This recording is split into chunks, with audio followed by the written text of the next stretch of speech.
Assalamu alaikum. We have with us Mr. Naveed Sherwani, a name that needs no introduction, especially on an open forum. Tell us about your journey with Open and how people who are joining Open today, how they can benefit from this forum. So yeah, I've been with Open for more than 20 plus years, and I have been an entrepreneur for 40 years or so. I started something like 20 plus companies. So the main thing I have seen is, as I started all these companies, how various different charter members have helped me in my journey. And so this is what we would like to do. We would like to see anybody who's trying to start a company, raise money, find teams, things like that. How can we help them? So that is the main reason why we exist in open Silicon Valley. But recently, we are also trying to help people who are in corporate ladder, trying to go up in the corporate ladder. How can we help them as well? So that's kind of what we like to do. I think my most recent thing that I'm working on is I am now leading the Saudi Arabia semiconductor program. And what we need to do there is to build a bridge between Saudi Arabia and Silicon Valley, because technology is here, teams are here, leadership is here. So we are trying to build a triangle between Pakistan, Saudi Arabia, and Silicon Valley. Why? Because we want leadership from here, and we want teams from Pakistan, and we need the infrastructure and funding from Saudi Arabia. So in this way, Silicon Valley can benefit, Pakistan can benefit, and Saudi Arabia can benefit. So this is what I am here to educate people, and we are trying to use Open globally to facilitate in this project. So tell us more about this triangle that you talked about and how young people can gain employment and how can it benefit Pakistani youth especially. So in Pakistan, what we are trying to do is that we have very few people who are trained to be in chip design. So what we are trying to do is that in order for them to get excited, first we need to figure out how we can guarantee them a job. Because in Pakistan, there's too many trainings and no job. Absolutely. So what we are doing is that as we are building these companies in Saudi Arabia, we assess what kind of people they need. Then we do trainings in Pakistan, but we do training against a job. So you do this 6-month training. Once the training is done, then you get this job. The job can be in Pakistan or the job can be in Saudi Arabia. So that's kind of how we are trying to do that. But from US, what we need is senior people, not junior people, who have done companies before, who are interested in either moving to Saudi Arabia or spend a lot of time there. They could lead these teams from Pakistani and Saudi young engineers to build companies in Saudi Arabia.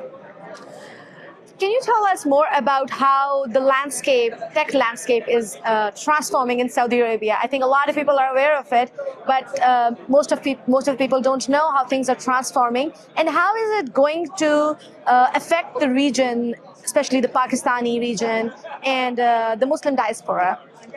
So I think the most important thing people are not aware of is that Saudi Arabia is spending trillions of dollars in the next few years by 2030 to transform their country.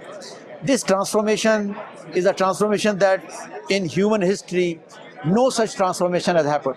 Because if you look at the size of the country and the amount of money that is being invested, literally the company will look completely different than what it looks today.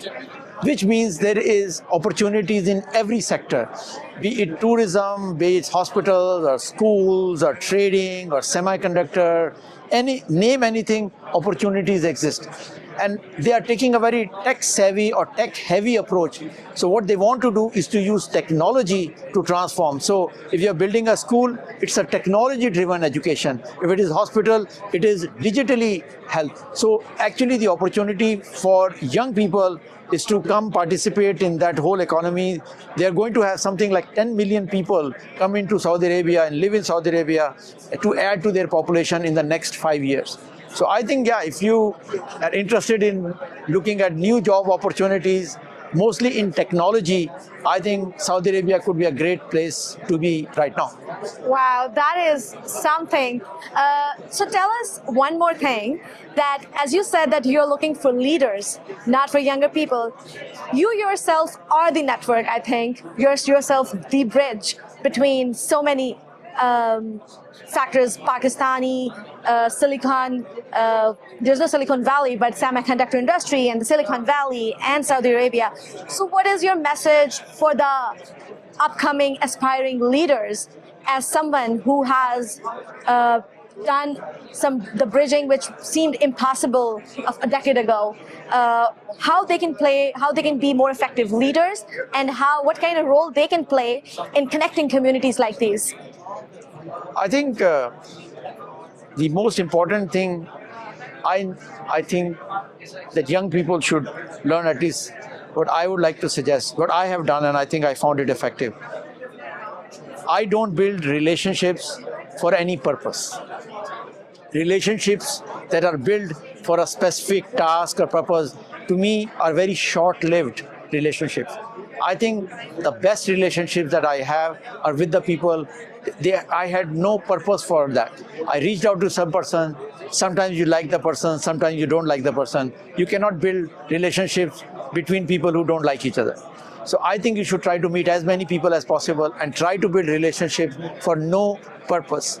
If you are trying to build a relationship with somebody because you have some purpose in mind, very soon it will become very clear to that person, and that relationship will be short-lived. Best thing is to go make friends. When you become friends with somebody, business happens, because business always happens between friends. So my suggestion to everybody is, don't reach out to somebody because he is a VP in Intel or he is a senior vice president in NVIDIA. He may not be tomorrow senior vice president in NVIDIA, then what? Yeah. So I think if you want to be friends with somebody, go reach out to that person, find some mutual interest, why they should talk to you, why should you talk to them, find that mutual interest. Today they might be in NVIDIA, tomorrow they might be doing something else, it doesn't really matter. If they like you, they will connect you to their network, right? Only if they like you. If they think that, oh, this guy is reaching out to me because he wants to do something with NVIDIA and I'm a senior vice president of NVIDIA, he will not do that, right? So I think this is my suggestion. Build relationships for no reason except to build relationship, and then you will see your network really grow like there is no tomorrow. So what a wonderful and beautiful warm message from Naveed Sherwani, that build friendships and the business will work itself out. So I think I would like to build a friendship with you, maybe, and looking forward to see you in the evening and throughout the day. Thank you so much for such a wonderful insight into the world of leadership. Thank you for being here. Thank you, my pleasure.